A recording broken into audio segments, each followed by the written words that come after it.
ने कहा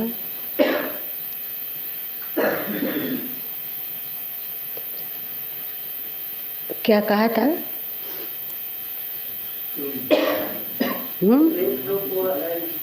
रेख रूप वह है नहीं, अधर दरो नहीं दे, गगन मंडल के मध्य में निरखो पुरुख विदे। ये जो कहा गया कि गगन मंडल के मध्य में निरखो पुरुख विदे, ये क्या है? गगन मंडल का मध्य क्या है? इसे हमारे ज्ञानी संतों ने इसकी ओर इशारा किया है। उन्होंने कहा कि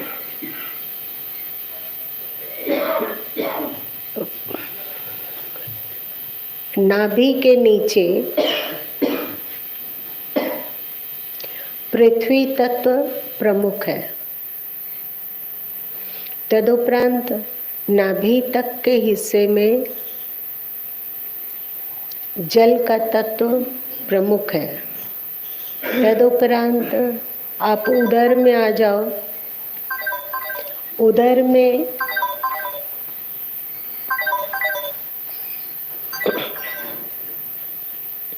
अग्नि तत्व प्रमुख है। पृथ्वी तत्व का अपना गुण है मल त्याग, जल तत्व का अपना गुण है मूत्र त्याग, और अग्नि तत्व का मुख्य काम है भोजन को पचाना। पेट, इसे जठराग्नि भी कहा गया। ये अग्नि तत्व है। फिर उदर से ऊपर कंठ तक का स्थान को उन्होंने वायु तत्व कहा। श्वासों का लेना छोड़ना, ये वायु तत्व का काम है। और जब तक फेफड़े सक्रिय हैं, हार्ट सक्रिय है, तब तक हम लोग जीवित हैं, वरना मृत माने जाते हैं। कंठ के ऊपर, अथवा आप दूसरे शब्दों में कह सकते हो कि आँख के ऊपर का हिस्सा गगन मंडल कहलाता है। गगन मंडल के मध्य में निरखो पुरुख विदे। आँखों के ऊपर के स्थानों में वो पुरुष तत्व रहता है, उसको तुम देखो। धरी ने ध्यान गगन के माही, और लाइन वज्र की वार, देखी प्रतिमा आपनी तीनों भय निहाल। धरी ने ध्यान गगन के माही, इन त्रिदेवों ने गगन मंडल के मध्य में ध्यान को टिकाया, स्थिर किया। निरखो पुरुख विदेह,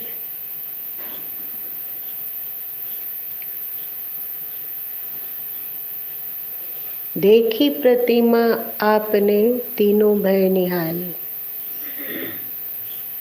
अब गगन मंडल का मध्य में निरखो पुरुख विदेह जो कहा गया, तो गगन मंडल का मध्य क्या है?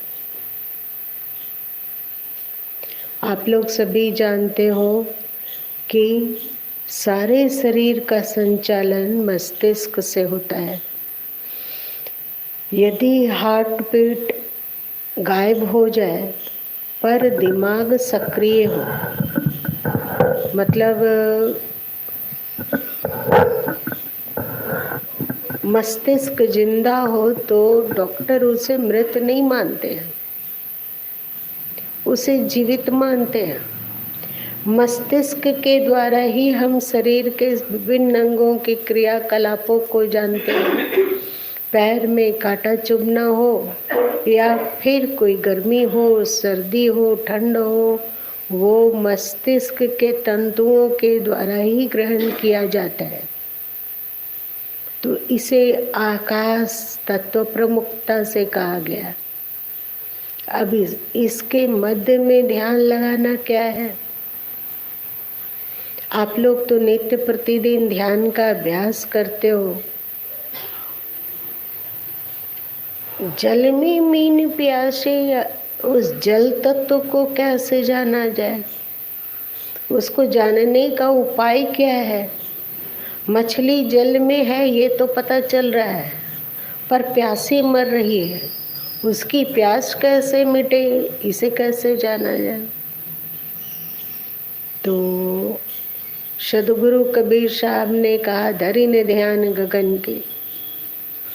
और चौतीसा में सदगुरु कबीर साहब ने कहा,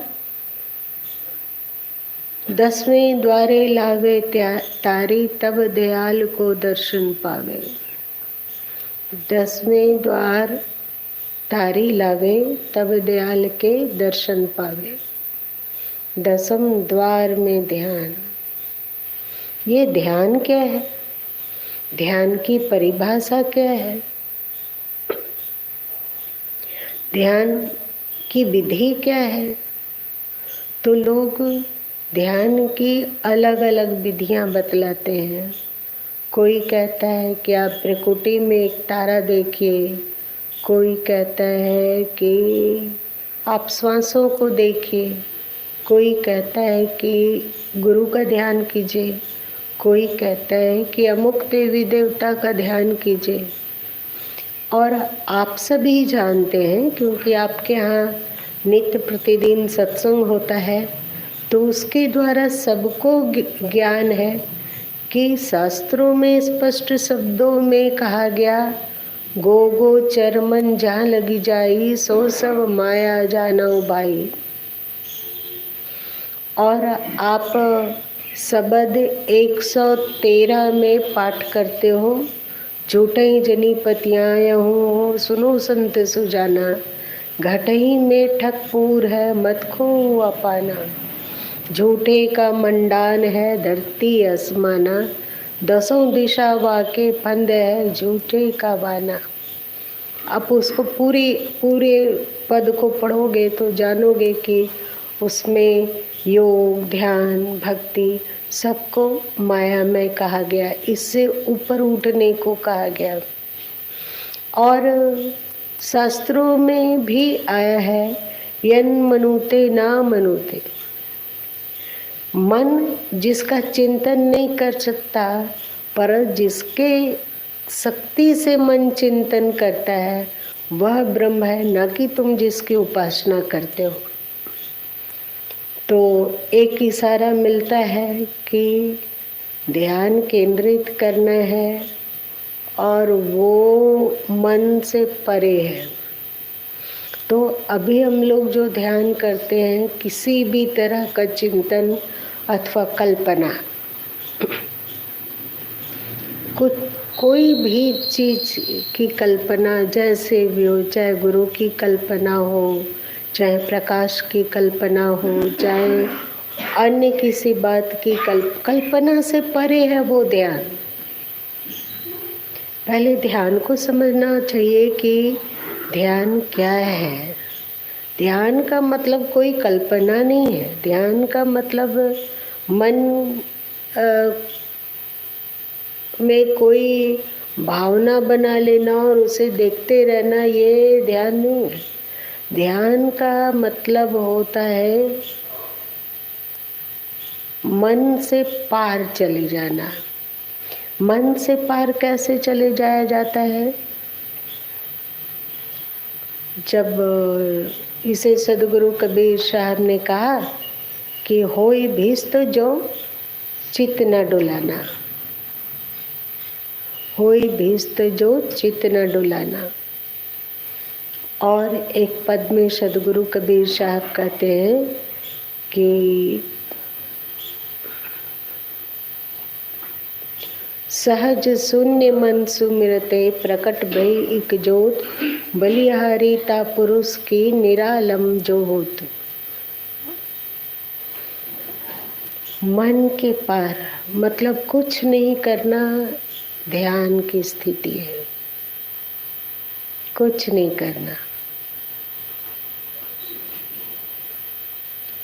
जब हम कुछ नहीं करते रहते हैं, जब मन के पार पहुंच जाते हो, जब हमारा मन संकल्प विकल्प से रहित हो जाता है, वस्तुतः संकल्प विकल्प ही तो मन है ना। मन कोई आकार तो है नहीं। डॉक्टर कितना भी चीर फाड़ के देख ले, पर कहीं पर उसे मन नहीं मिलेगा, क्योंकि मन का कोई आकार नहीं है। मन का मतलब है संकल्प विकल्प, विचारों का झंझावात ही मन है। और आप यदि ध्यान में आधा घंटा ध्यान में बैठते हो और बहुत ही होश को सघन रखते हो, सघनता पूर्वक मन से मुक्त होते हो, विचारों से मुक्त होते हो।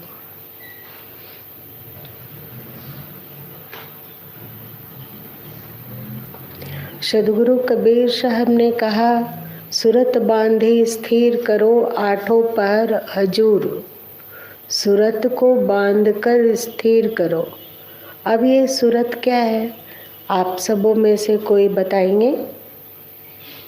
सूरत शब्द का प्रयोग सदगुरु कबीर साहब ने अपने अनेक पदों में किया है, तो सूरत क्या है, आप सब में से कोई भी बताइए।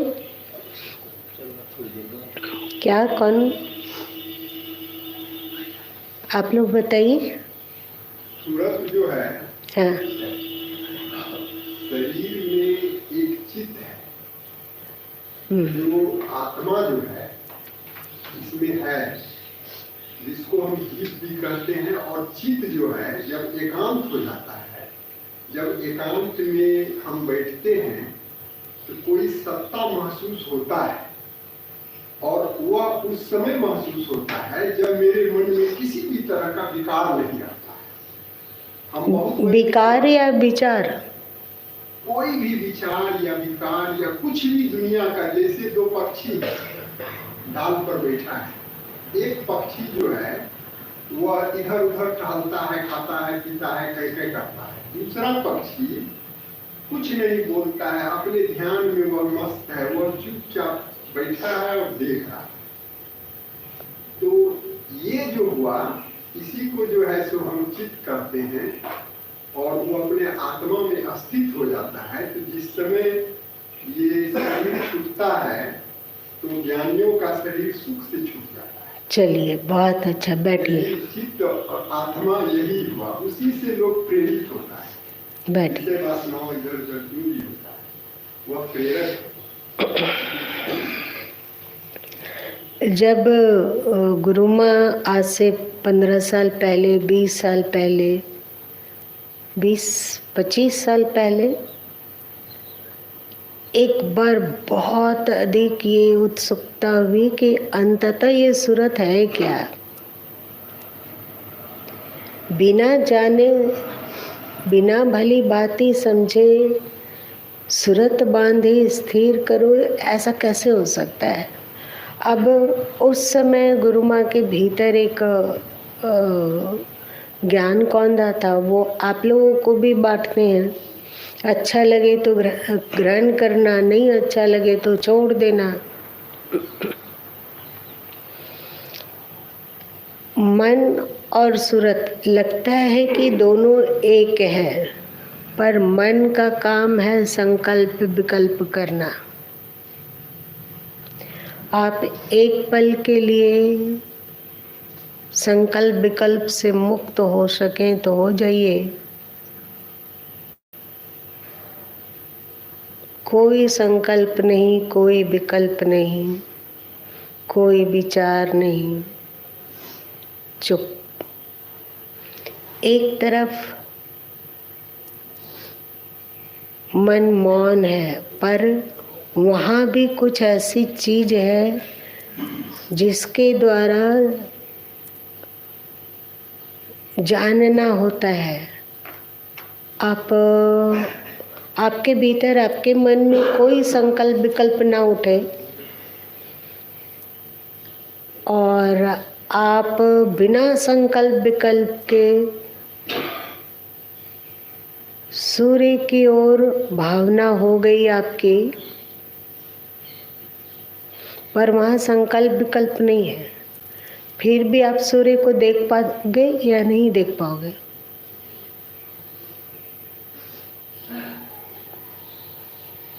देख पाओगे या नहीं देख पाओगे? आप लोग मेरी बातों को समझ नहीं रहे हैं? समझ रहे हैं मेरी बातों को? हाँ। मन में कोई संकल्प विकल्प नहीं हो, मन से पार हो गए। अब सूरत के द्वारा आप अपने पैर के अंगूठे का अनुभव कर सकते हो। देख लो करके।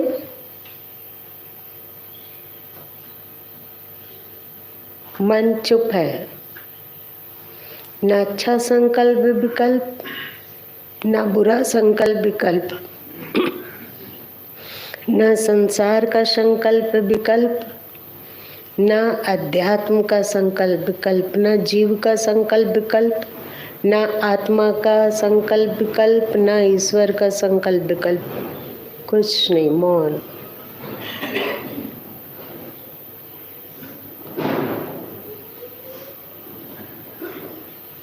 अब एक अत्यंत सूक्ष्म अवस्था में बिना संकल्प विकल्प के आप अपनी सुरति को अंगूठे में ला सकते हो, पैरों के अंगूठे में, या बिना संकल्प विकल्प के आपको चांद देखने की इच्छा हुई तो आप चांद को जान सकते हो, चांद तक पहुंच सकते हो। पर मजे की बात है कि वहाँ कोई संकल्प विकल्प नहीं है। वैसे संसारी लोगों की सुरति मन से इस तरह से संयुक्त रहती है, जुड़ी हुई रहती है कि उसे सुरत और मन एक ही लगता है। पर ध्यान की अवस्था में थोड़ा सा सावधानी पूर्वक ध्यान किया जाए, होश पूर्वक, पूरी सघन से सघन होश, मन मौन है और मौन मन में, मौन मन से मतलब मन के पार कुछ है।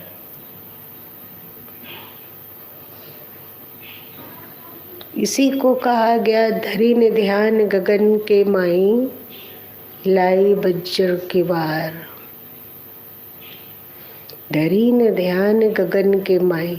तो आप लोग तो पहले ही समझ सके कि जल, पृथ्वी का तत्व विशेष रूप से कहाँ है, जल का तत्व विशेष रूप से कहाँ है, अग्नि का तत्व विशेष रूप से कहाँ है, वायु का तत्व विशेष रूप से कहाँ है, और आकाश का तत्व विशेष रूप से कहाँ है।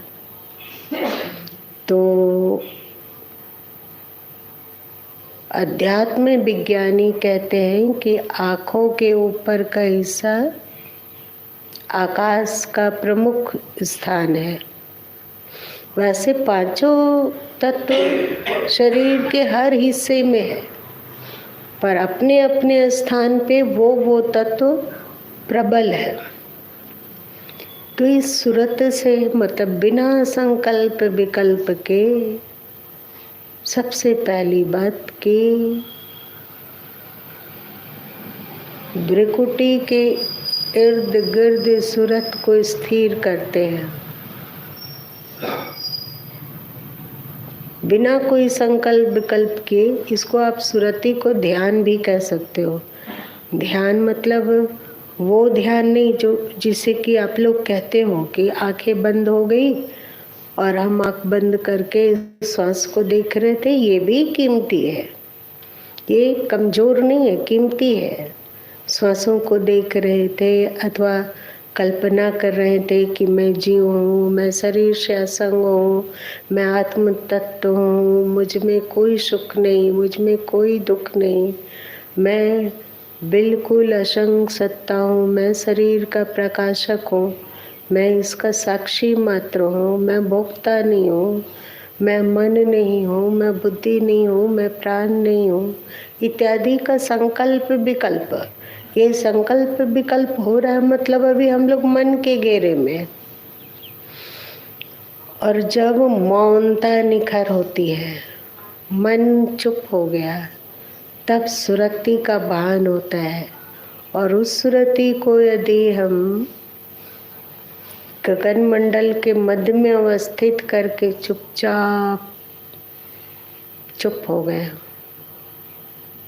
अभी आपने जो कहा कि एक पेड़ पर 2 पक्षी है, एक फल खाता है, एक भोगी है और एक उदासीन है। तो आपके गुरु महाराज जी भी कहते हैं, बोले हैं, और साथ साथ में अन्य ज्ञानी संत भी कहते हैं कि वे 2 पक्षी क्या है।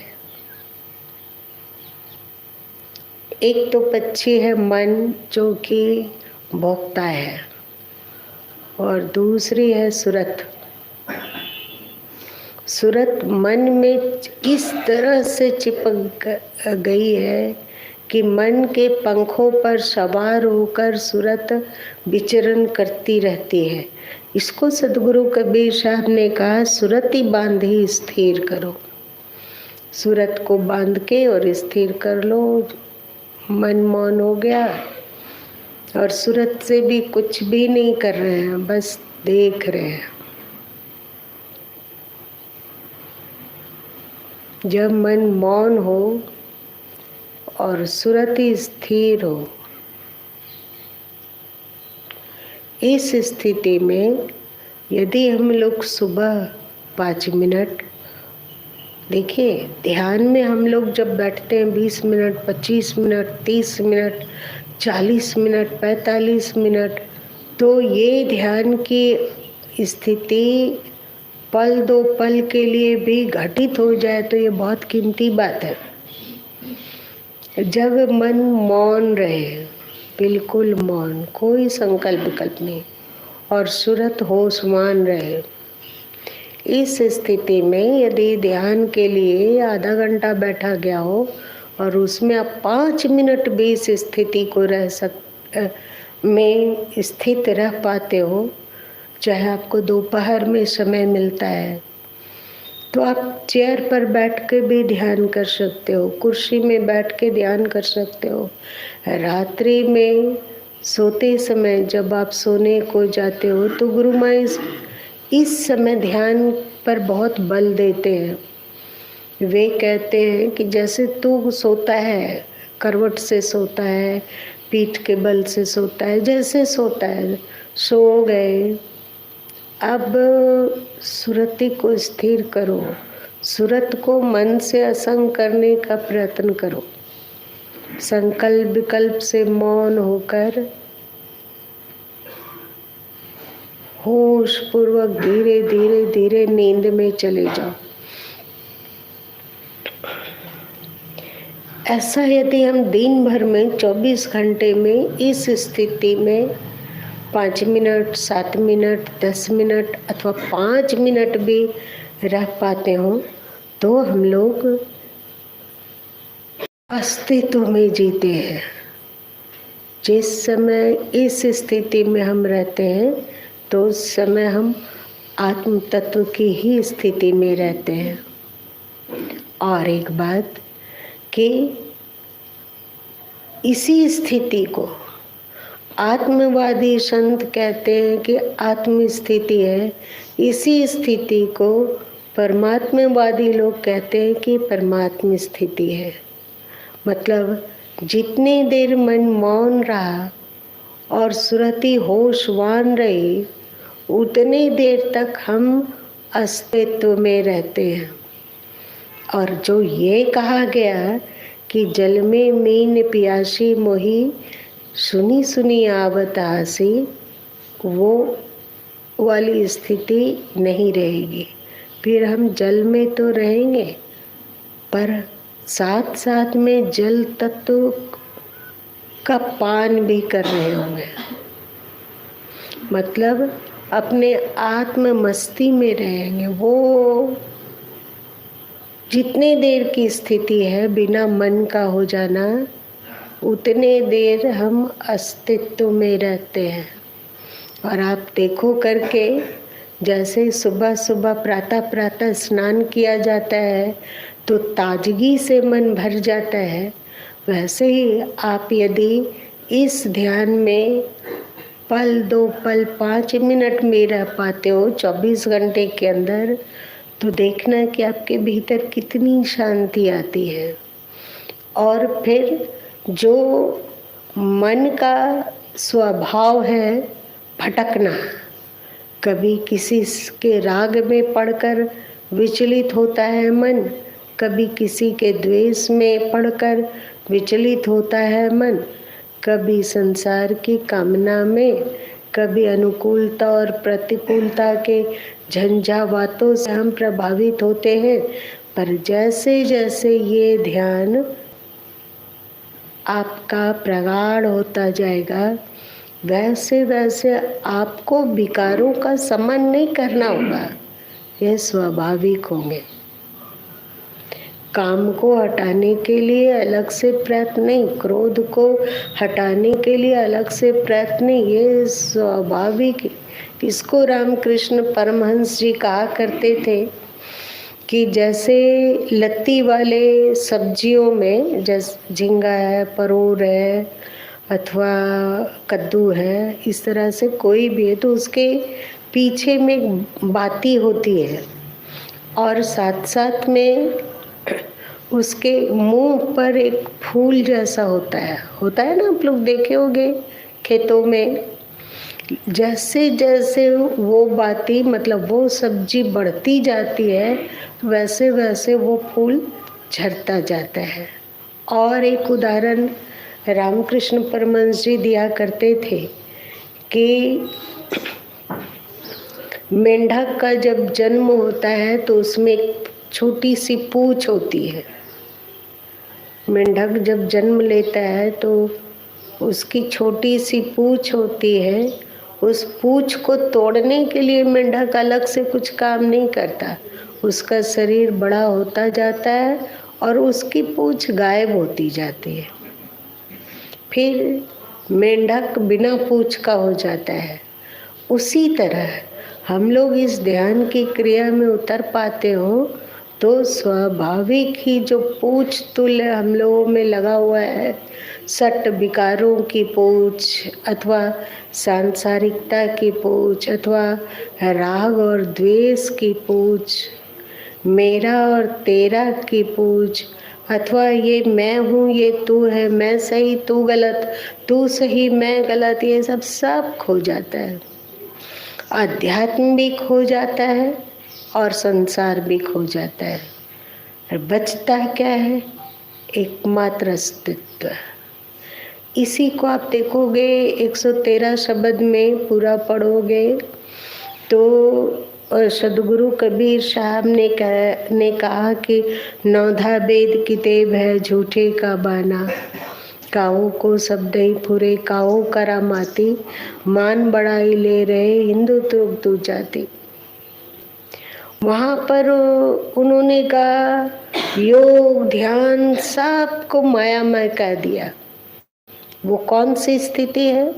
वो यही स्थिति है जब हम मन से परे होते हो, विचारों से परे होते हो और होश को सघन करते हो, होश को स्थिर कर पाते हो, सुरति को स्थिर कर पाते हो, तो एक ऐसी स्थिति आती है जहाँ न रात है न दिन, न अंधकार है न प्रकाश, न स्त्री है न पुरुष, न स्थूलता है न सूक्ष्मता, न अध्यात्म है न व्यवहार है, न वहाँ ईश्वर है न जीव है, कुछ नहीं है, केवल अस्तित्व, परम अस्तित्व। इस परम अस्तित्व में डुबकी लगाने से जल में मीन प्यासी का दर्द फूल दर्द युक्त स्थिति से व्यक्ति मुक्त होता है, और जब तक इस स्थिति में रहता है अस्तित्व में गोता लगाता है, और जब व्यवहार में उतरता है, कर्म क्षेत्र में उतरता है, तो उसका चित्त शांत रहता है। अब व्यवहार में मन भी है, बुद्धि भी है, पर सूरत अब होशवान और ज्ञानवान है, अस्तित्व का रस उसने चख लिया है, तो व्यवहार में भी स्वाभाविक ही आध्यात्म ही प्रखर होता है। यदि उसे किसी को डांटना पड़ जाए तो वो डांटता है, पर फिर से उसका मन शांत होता है। जितना डांटने की आवश्यकता है, मतलब क्रोध का वो उपयोग करता है, क्रोध में बहता नहीं है, क्रोध को उपयोग में लाया और फिर से उसके लिए उसके अंतस में क्रोध नहीं। वैसे ही जैसे जल में पानी लकीर, आप नदी तालाब में जाओगे तो एक अंगुली से उसमें लकीर खींचो तो दिखा कि लकीर है, पर 1 मिनट होते होते वो लकीर गायब। वैसे ही उनका व्यवहार होता है, और ये ज्ञान दशा का व्यवहार है, ये मुक्त दशा का व्यवहार है, ये राजा जनक की भांति का व्यवहार है। शरीर में रहते हुए भी फिर हम लोग विदेह स्थिति को प्राप्त कर लेते हैं। हमने कुछ कहना चाहा आप सबों से, क्या आप लोगों को समझ में आई? मैं जानती हूँ ये सब बातें आप जानते हैं, पर समझाने का अलग अलग तरीका होता है। तो क्या आप सभी समझे? नहीं समझे? समझे। अब ज़्यादा नहीं, 1-1 सप्ताह का 3 दिन का आप लीजिए कि हम ध्यान में डूबेंगे, मतलब बिना मन के हो जाएंगे, मतलब वहाँ कुछ नहीं करेंगे। ध्यान का मतलब ही होता है कुछ नहीं करना। अभी ध्यान में हम लोग बैठते हैं तो शरीर तो कुछ नहीं करता है, पर मन बहुत कुछ करता रहता है।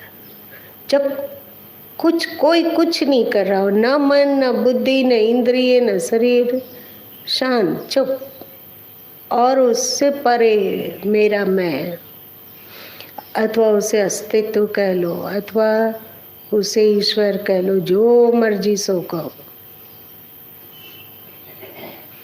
आप एक बार करके देखोगे तो आपके भीतर लगेगा कि कब एकांत मिले, अथवा जब भी आप बिछावन में आराम करने जाओगे तो स्वाभाविक की सूरती को सब तरफ से समेट कर मन से परे होकर अस्तित्व में स्थिर होकर सोने का प्रयत्न करोगे।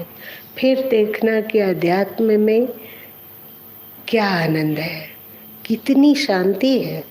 जिस सुख और शांति के लिए संसारी लोग भटकते रहते हैं, वो आपके भीतर है। कस्तूरी कुंडल बसे मृग ढूंढे बन माही, ऐसे घट में राम है दुनिया जानत नहीं। घट में राम है उसे कैसे जाना जाए? यही है, मन से परे होगे तभी उस अस्तित्व में स्थिर हो पाओगे। मन बहुत पावरफुल शक्ति है। मन को स्थिर करो, मन से परे हो जाओ, सूरत में स्थित हो, तो स्वाभाविक ही आपका मन भी निर्मल होने लगेगा। आज इतने ही रहने देते, शायद आप लोग का इसी समय तक समय रहता है ना, 7:30 तक। आज इतने ही रहने देते हैं। बोलिए सद्गुरुदेव की जय। वंदन है गुरुदेव।